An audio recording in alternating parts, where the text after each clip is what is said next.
Il y a plusieurs sujets d'actualité qu'on suit dans les dernières semaines et on va faire un suivi avec Benoît Lapierre, notre politologue. Benoît, bonjour.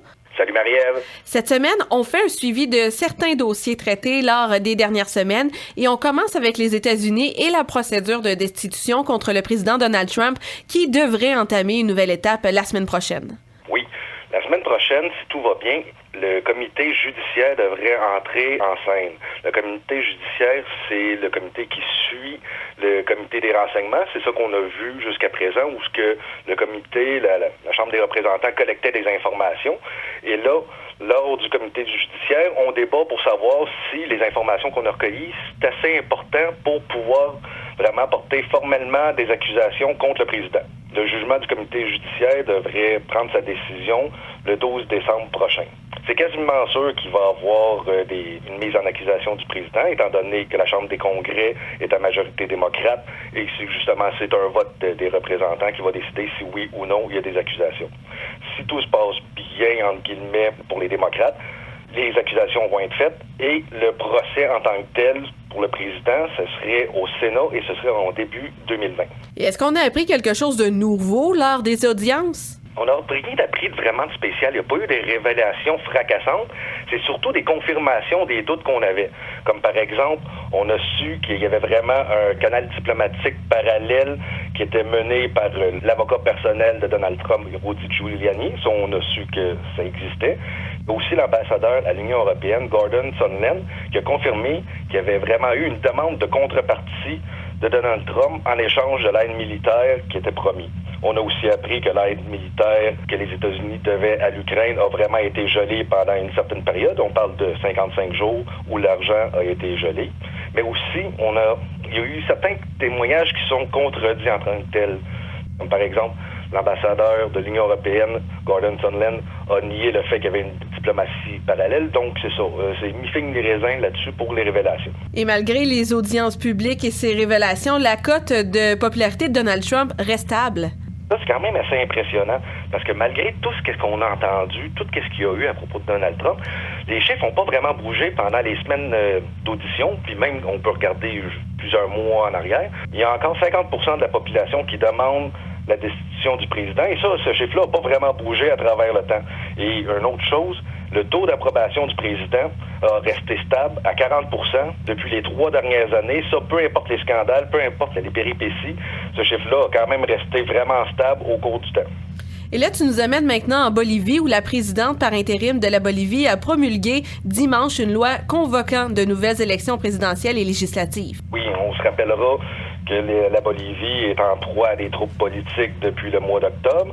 C'est plusieurs manifestations qui ont fait en tout 32 morts jusqu'à date. Il y avait eu des manifestations contre Evo Morales, contre sa réélection, et ensuite, quand il s'est fait destituer, lorsque l'armée et la police l'ont lâché, entre guillemets, il y a eu des contre-manifestations de ses partisans, et depuis un bon mois, la Bolivie est en manifestation constante partout au pays.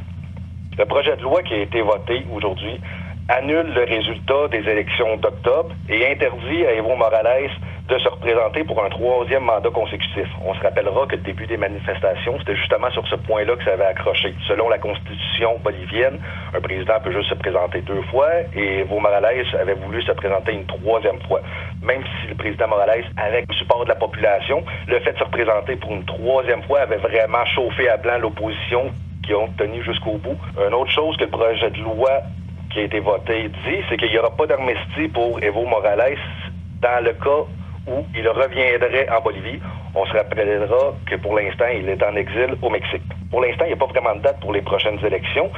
C'est le tribunal électoral qui doit nommer, qui doit décider de la date, mais vu qu'il y a un changement de régime, il faut nommer des nouveaux juges et ça va être ces nouveaux juges-là qui vont décider de la date des élections.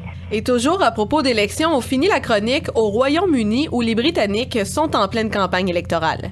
Oui, les Britanniques sont en élection depuis un mois. On se rappellera que Boris Johnson avait déclenché ces élections parce qu'il était dans l'incapacité de faire voter son accord sur la sortie du Brexit. justement à cause de la composition de la Chambre, vu qu'il était minoritaire, c'était impossible de faire passer son accord. Les élections, ça va être le 12 décembre prochain, et Boris Johnson, selon le dernier sondage, serait en tête, mais vraiment en avance. C'est quand même un gros sondage de 100 000 répondants, donc les résultats sont relativement, les prédictions sont relativement sérieuses là-dessus. Selon ce dernier sondage-là, il devrait gagner ses élections avec une majorité de presque 70 sièges, et justement, ça va être assez pour avoir une majorité solide en Chambre pour pouvoir passer son projet de loi. Il y a aussi, selon ce sondage-là, les petits partis feraient aussi des gains, mais les plus grosses pertes, ce serait le parti d'opposition, le Parti travailliste, qui est vraiment opposé au Brexit, comme on l'entend. Lui, il perdrait environ une 50aine de sièges. Il faut savoir que la campagne électorale britannique tourne vraiment alentour du Brexit. Même Boris Johnson a fait du Brexit son slogan de campagne. Son slogan, c'est « Get the Brexit done », qu'on en finisse avec le Brexit. Et sa principale promesse électorale, c'est vraiment de faire le Brexit coûte que coûte le 31 janvier maximum.